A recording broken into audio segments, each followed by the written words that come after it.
Hello বন্ধুরা, তো আজকে তো গাঠি কচু দিয়ে রুই মাছের ঝোল বানাবো। তো তোমাদের সঙ্গে একটু শেয়ার করি রেসিপিটা। তো তোমরা দেখো, এরকম মাছ ভেজে নিয়েছি আর গাঠি কচু এই যে সম্ফোড়নে দিয়েছি। এই যে একটু এলাচ,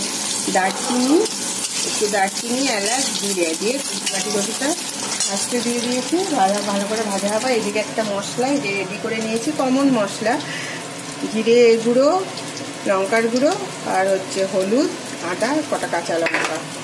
তো এটা এখন ভালো করে ভাজা হবে।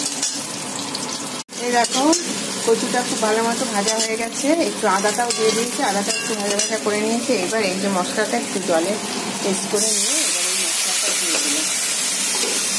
মশলাটা দিয়ে এবার ভালো করে কষাতে হবে।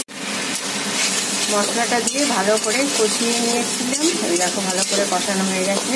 একটু ঢেকে দিয়েছিলাম যাতে কচুটা সেদ্ধ হয়, কেননা কচু সেদ্ধ হতে একটু টাইম লাগে গাঠি কচু। তো সেই জন্য মশলাটা কষিয়ে একটু জল দিয়ে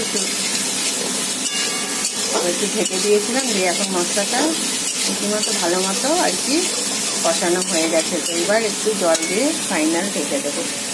আর কষানোর দরকার নেই। দেখো তেল বেরিয়ে গেছে, তেল বেরিয়ে গেছে।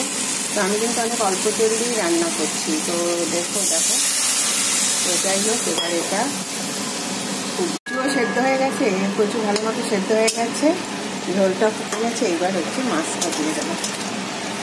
বেশি ঝোল করবো না, একটু মাখা মাখা করবো ঝোলটা। তাও একটু জল দিতে হবে, নাহলে হবে না। আর একটু জল দিয়ে দিই, নাহলে মাছটা ফুটবে, নাহলে পরে টেস্ট আসবে না ঝোলের। এই ঝোলটা একটু কচু দিয়ে রুই মাছ রেডি। এবার বেড়ে নেব।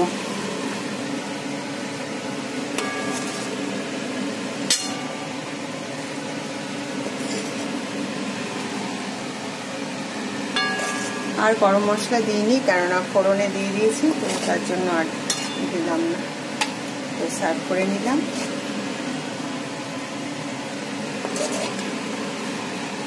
তো বন্ধুরা, তোমরা অবশ্যই ট্রাই করো, এটা ভীষণ টেস্টি হয় খেতে।